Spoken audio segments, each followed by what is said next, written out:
मुख्यमंत्री विष्णुदेव साय के नेतृत्व में छत्तीसगढ़ कैबिनेट की बैठक सोमवार को शाम को हुई। कैबिनेट के फैसलों के बारे में डिप्टी सीएम अरुण साव ने बताया कि प्रदेश में महापौर नगरपालिका के अध्यक्षों का चुनाव प्रत्यक्ष प्रणाली से होगा। श्री साव ने बताया कि राज्य में पर्यटन को उद्योग का दर्जा दिया गया है। उन्होंने कहा कि इस फैसले से प्रदेश में पर्यटन सुविधा का विस्तार होगा।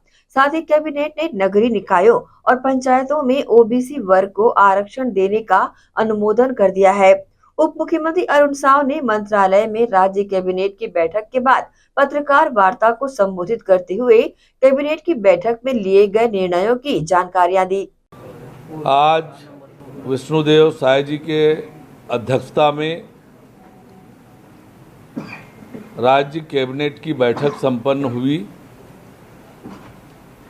और बैठक में कई महत्वपूर्ण निर्णय लिए गए। उन निर्णयों में पहला निर्णय, जिसका आप सबको बहुत लंबे समय से प्रतीक्षा थी, सुनना चाहते थे, महापौर नगर पालिका और नगर पंचायत के अध्यक्षों का चुनाव प्रत्यक्ष प्रणाली से करने का निर्णय सरकार ने लिया है। इस संबंध में छत्तीसगढ़ नगर पालिका निगम अधिनियम 1956 संशोधन अध्यादेश 2024 और छत्तीसगढ़ नगर पालिका अधिनियम 1961 संशोधन अध्यादेश 2024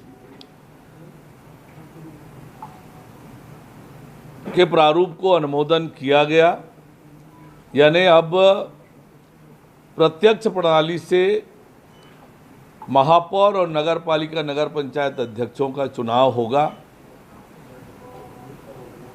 1999 तत्कालीन मध्य प्रदेश के समय से प्रत्यक्ष प्रणाली से ये चुनाव होता था, पर 12 दिसंबर 2019 को तत्कालीन सरकार ने अध्यादेश जारी कर पार्षदों से ही चुनाव कराने का निर्णय किया गया था। उसको पूर्ववत तब प्रत्यक्ष प्रणाली से चुनाव करने का जो अध्यादेश है। इसी तरह से नगरीय निकायों में और पंचायतों में अन्य पिछड़ा वर्ग के आरक्षण के लिए माननीय सर्वोच्च न्यायालय ने जो दिशा निर्देश जारी किए ट्रिपल टेस्ट करने का, वो ट्रिपल टेस्ट करते हुए राज्य सरकार ने राज्य पिछड़ा वर्ग कल्याण आयोग का गठन किया। कमिटी ने अपनी रिपोर्ट दी और उसके आधार पर जो आंकड़े आए हैं, उस आधार पर नगरीय निकायों में और पंचायतों में अन्य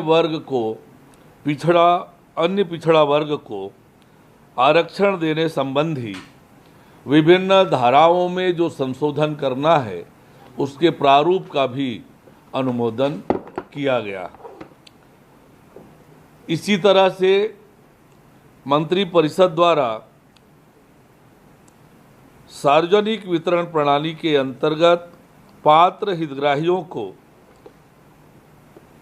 चना वितरण हेतु नागरिक आपूर्ति निगम को चना उपार्जन हेतु NEML ई ऑक्शन प्लेटफॉर्म के माध्यम से किए जाने की अनुमति प्रदान की गई है। यहाँ उल्लेख करना यह आवश्यक है कि छत्तीसगढ़ सरकार द्वारा सार्वजनिक वितरण प्रणाली के अंतर्गत राज्य के सभी अनुसूचित विकास खंडों एवं माडा पैकेट क्षेत्र में निवासरत अंत्योदय तथा प्राथमिकता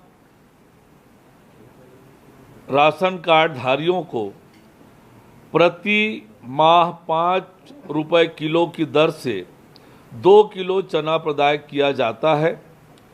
वर्तमान में 30,22,000 परिवार इस योजना से लाभान्वित हो रहे हैं और इसके लिए प्रति वर्ष 72,052 टन चना की ज़रूरत होती है, जिसके लिए अब नागरिक आपूर्ति निगम को NEML ई ऑक्शन प्लेटफॉर्म के माध्यम से क्रय करने की अनुमति प्रदान की गई है।